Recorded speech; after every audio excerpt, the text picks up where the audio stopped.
J'espère que vous allez bien les gens. Donc je vais parler de ma grossesse. Donc ne critiquez pas, ne disez pas oui, tu n'as pas fait attention et si et mi.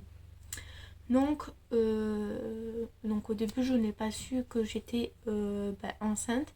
Donc c'est grâce à ma chienne que j'ai su que j'étais enceinte parce qu'elle se posait toujours en bas de mon ventre. Donc on a regardé sur internet, j'étais beaucoup fatiguée.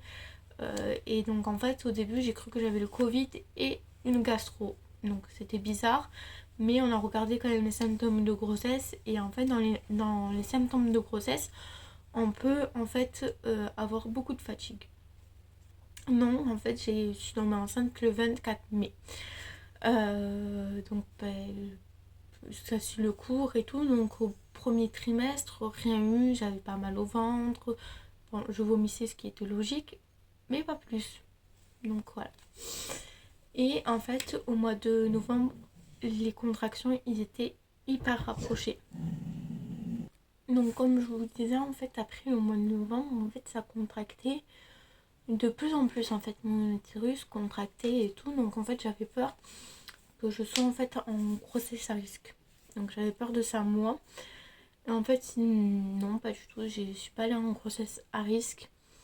Et pendant toute ma période de grossesse aussi, j'ai eu des infections urinaires. J'ai pris les médicaments, mais moi et ma fille n'acceptaient pas en fait de prendre les médicaments, donc je ne voulais pas jouer ma santé et jouer la santé de la petite. Voilà, petite parenthèse. Et donc, au mois de novembre, ça contractait et tout. Il me disait, oui, madame, vous avez des contractions, mais elles sont pas assez fortes et j'étais pas à beaucoup de semaines, donc ils n'allaient pas me faire accoucher et tout. Au mois de décembre, donc il restait plus que 2 mois, je devais accoucher le 21 février.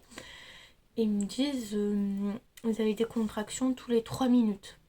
Mais en fait, c'est le médecin de garde qui décide en fait si on fait, si on déclenche une personne ou pas du tout. Et moi, ils voulaient pas du tout me déclencher.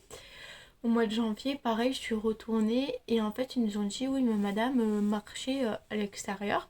Donc, ils m'ont pris en charge et tout. Et après, ils m'ont dit marcher à l'extérieur et tout pour que le col s'ouvre. Sauf que nous, on a dit, pour le premier, ça a été pareil. Le col n'a pas voulu s'ouvrir et il fallait ouvrir la poche des os et tout, le dilater. Donc, ils nous ont dit oui, mais chaque grossesse est différente. On a dit oui, on le sait, chaque grossesse est différente. Mais on les a prévenus. Et donc en fait ils m'ont fait rentrer donc chez moi à 23 h sans vaisselle avec mes valises. Parce qu'ils ont dit à mon copain, oui, ne vous inquiétez pas, elle va avoir une chambre et tout. Ne vous en occupez pas et tout, sinon il serait resté. Hein. Mais ils ont dit, ne vous en préoccupez pas et tout, elle aura une chambre. Mon œil, elle va avoir une chambre. Bref, et en fait, donc on revient donc au jour J, donc le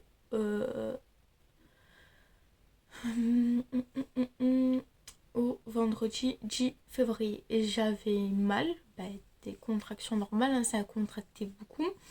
Et en fait, ma sage-femme, elle a dit en fin de période de grossesse, donc j'étais à 39 semaines et des brouettes.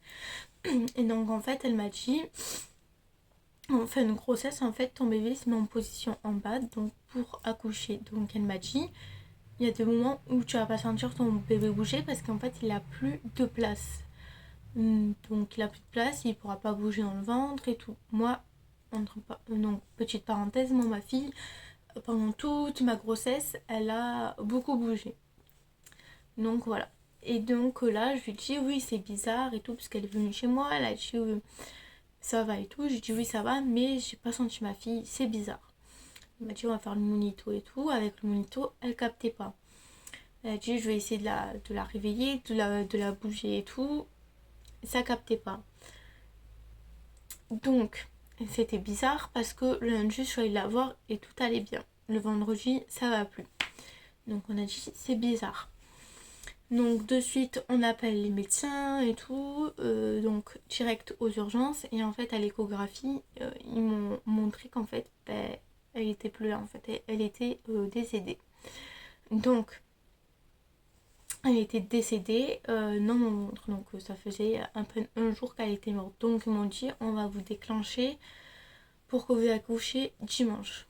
Donc en fait le médicament qu'ils m'ont donné, ça m'a donné des contractions, ça m'a donné envie de vomir et tout. Donc en fait j'ai accouché le 11 matin à 8h25 d'un mort-né. Donc voilà, donc on ne sait pas les circonstances. Il néglige pas que en fait c'est l'infection urinaire qui a pu la tuer, parce que en fait ça est rentré dans le placenta. Donc on ne sait pas encore. Donc je vous donnerai des nouvelles avec une vidéo par rapport à l'autopsie, si c'est eux qui ont fauté ou pas.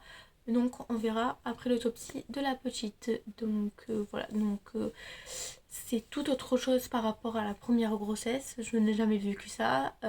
C'est triste de perdre un petit être vivant, mais il faut garder espoir.